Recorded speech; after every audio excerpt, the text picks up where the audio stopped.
আসসালামু আলাইকুম। প্রিয় শিক্ষার্থীবৃন্দ, ক্লাস 5 এর আরেকটা ক্লাসে তোমাদের সকলকে স্বাগতম। আমরা আ রাইট ফর্মের ভার্বের কোথায় ভার্বের সাথে আইএনজি করতে হবে, কোথায় ভার্বের বেস ফর্ম বসে, এসব নিয়ে কিন্তু আমরা আলোচনা করতেছি। তারই ধারাবাহিকতায় আমরা আজকে কোথায় ভার্বের আগে টু বসাতে হয়, অর্থাৎ টু প্লাস ভার্ব কোথায় বসাতে হয়, এটা নিয়ে আমরা আজকে আলোচনা করব। আমরা দেখি যে রাইট ফর্মের ভার্ব অথবা সেন্টেন্স কারেকশন কিছু সেন্টেন্স কারেকশন করতে গেলে দেখা যায় যে ভার্বের আগে টু বসে, অর্থাৎ টু প্লাস ভার্ব বসে। এখন এই টু প্লাস ভার্ব কখন বসাতে হবে, কিভাবে বসাতে হবে, এটা কিন্তু আমরা অনেকেই জানি, আবার অনেকেও জানি না। তবে আজকের এই ক্লাসে কোথায় ভার্বের আগে টু বসাতে হবে, এটা আমি আজকে ক্লিয়ার করে দিব। আমি তোমাদেরকে বলব যে আজকের ক্লাসটা খুবই গুরুত্বপূর্ণ। তোমরা ক্লাসটা পুরোটাই দেখবে এবং এই ক্লাসটা দেখে তোমরা অবশ্যই প্র্যাকটিস করবে। আর তোমরা যদি আমাদের এই চ্যানেলে যদি নতুন হয়ে থাকো, তাহলে অবশ্যই আমাদের ফেসবুক পেজ ক্লাস ভাইবস একটা ফেসবুক পেজ আছে এবং স্কলার্স অফ ক্লাস ভাইবস এর একটা আমাদের ইউটিউব চ্যানেল আছে। ইউটিউব চ্যানেলটা অবশ্যই সাবস্ক্রাইব করে রাখবে আর আমাদের পেজটা ফলো দিয়ে রাখবে। আর যদি ক্লাসটা ভালো লেগে থাকে তোমরা অবশ্যই কি করবা? শেয়ার দিবা। এতে কি হবে? এতে তোমরা ক্লাসটা পুনরায় দেখতে পাবে এবং তোমাদের বন্ধু যারা আছে অথবা অন্য কেউ যদি অ্যা ইংলিশে যদি ভয় থাকে, ভীতি থাকে, তাহলে এই ক্লাসগুলো দেখেই ভয় ভীতিগুলো দূর করবে। ইংলিশের প্রতি একটা ভালো লাগা কাজ করবে। তো আশা করি তোমরা অবশ্যই এই কাজগুলো করবে। তো আমি কথা বাড়াবো না। দেখো আমি আজকে আলোচনা করব হচ্ছে যে ভার্বের আগে কোথায় টু বসাতে হয়। ভার্বের আগে কোথায় টু বসাতে হয় তার ১ম নাম্বার রুলস হচ্ছে প্রিপোজিশন টু। প্রিপোজিশন টু এর পর ভার্বের বেস ফর্ম বসে। অর্থাৎ টু এর পরে ভার্বের বেস ফর্ম বসে। যদি কোথাও আমরা টু দেখতে পাই সেখানে ভার্ব টু প্লাস ভার্ব বসে। যেমন ধরো যে I went to বাজার, বাজার বাই সাম ফুড আইটেমস। আচ্ছা এখানে কিন্তু একটা টু কিন্তু প্রিপোজিশন আছে। টু এর পরে কি আছে? বাজার আছে। তারপরে একটা কি আছে? ভার্ব আছে বাই।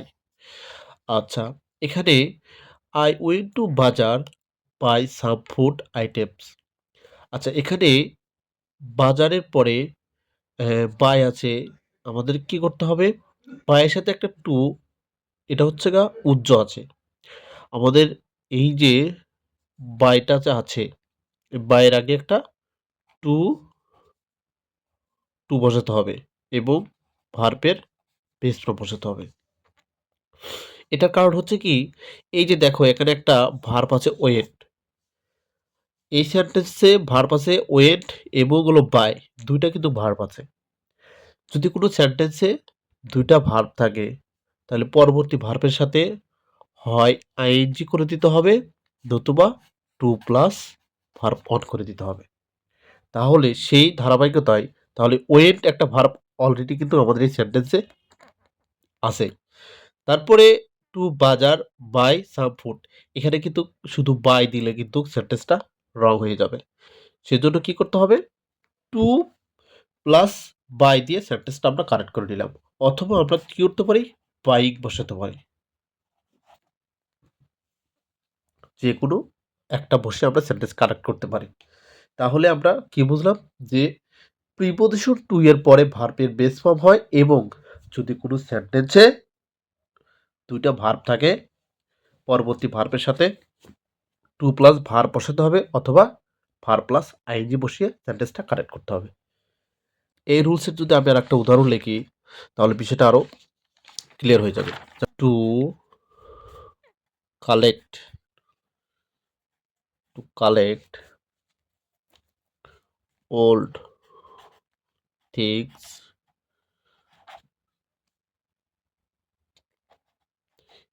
Is my.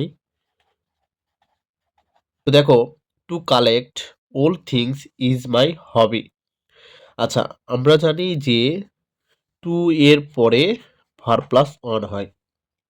আর যদি সেন্টেন্সে যদি ২ টা ভার্ব থাকে তাহলে পরবর্তী ভার্বের সাথে টু প্লাস ভার্ব দিয়ে আমরা করতে পারি অথবা আইএনজি দিয়েও আমরা করতে পারি। আচ্ছা তাহলে দেখো টু এর পরে একটা ভার্ব আছে কালেক্ট। তাহলে আমরা জানি যে টু এর পরে যে ভার্বটা থাকবে সেই ভার্বের প্রেজেন্ট ফর্ম বসাতে হবে অর্থাৎ কালেক্ট। এবার দেখো ২য় নাম্বার রুলসে আমরা কোথায় ভার্বের টু বসাতে হয় দেখো। কোনো সেন্টেন্সের শুরুতে ভার্ব যদি সাবজেক্টের অবস্থানে বসে তবে উক্ত ভার্বের আগে টু করে টু করে ইনফিনিটিভ হয় অর্থাৎ টু প্লাস ভার্ব করতে হয় অথবা ভার্বের সাথে আইএনজি করতে হয়। যেমন ধরো যে সহজ কথা হচ্ছে যে বাক্যে সাবজেক্ট হিসেবে কখনো ভার্ব বসতে পারে না অর্থাৎ ভার্ব কখনো বাক্যের সাবজেক্ট হয় না। সাবজেক্ট যদি হতে হয় তাহলে সাবজেক্ট একটা নাউন বা আদার্স কিছু হতে পারে। ভার্ব কখনো বাক্যের সাবজেক্ট হয় না। যদি কখনো ভার্ব যদি বাক্যের সাবজেক্ট হিসেবে আসে তাহলে সেটা ভার্ব হয়ে থাকবে না। সেটাকে কি করতে হবে? হয় তার সাথে টু প্লাস ভার্ব করতে হবে নতুবা ভার্ব প্লাস আইএনজি করতে হবে অর্থাৎ ইনফিনিটিভ অথবা জিরাট করতে হবে তোমাকে। তাহলে দেখো আমরা একটা উদাহরণ লিখেছি যে swim in the river may cause accident. আচ্ছা এই বাক্যে কিন্তু সাবজেক্ট হিসেবে কিন্তু সুইম আসছে অর্থাৎ সুইম কিন্তু একটা ভার্ব। এই ভার্ব কখনো বাক্যের সাবজেক্ট হতে পারে না। তাহলে তোমাকে সুইমের সাথে কি করতে হবে? হয় টু প্লাস সুইম করতে হবে। টু সুইম নতুবা তোমাকে কি করতে হবে? সুইমের সাথে একটা আইএনজি করে দিতে হবে। তাহলে একটা হয় জিরাট করতে হবে আর না হয় ইনফিনিটিভ করতে হবে। তাহলে বাক্যের সাবজেক্ট হিসেবে কখনো ভার্ব আসতে পারে না। তাহলে ভার্ব যদি আসে তাহলে কি করতে হবে? হয় ভার্বের সাথে আইএনজি করতে হবে অথবা টু প্লাস ভার্ব করতে হবে। করে তোমাকে বাক্যটা সম্পূর্ণ করতে হবে। যদি এটার আরেকটা উদাহরণ লিখি বিষয়টা আরো ক্লিয়ার হবে। যেমন ধরো যে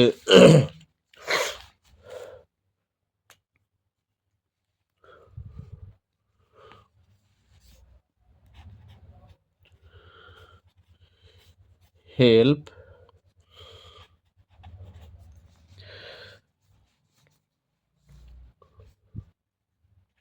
help the poor should should B